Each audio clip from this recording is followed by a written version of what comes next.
Senator Tom Tillis repeatedly raised questions about the subpoena of the president's son. Those comments coming as Tillis appears to be trying to align himself with the president ahead of 2020, when both of them are up for re-election.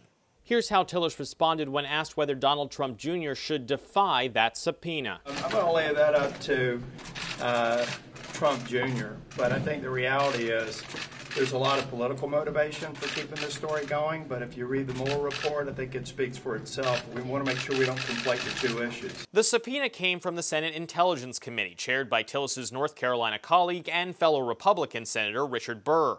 Burr's committee is investigating Russian meddling in the 2016 campaign.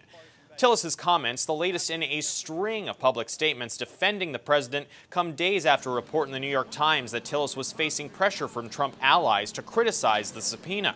The Times reporting that if he didn't, the president may tweet support for Tillis's new primary opponent. Since announcing, Garland Tucker and Tillis have tried to one-up each other in terms of how closely they support the president.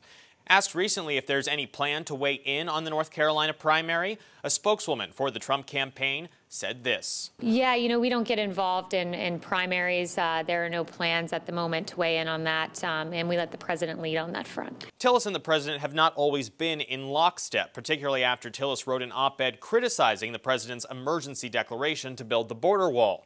Tillis later flipped, backing the president during a key Senate vote.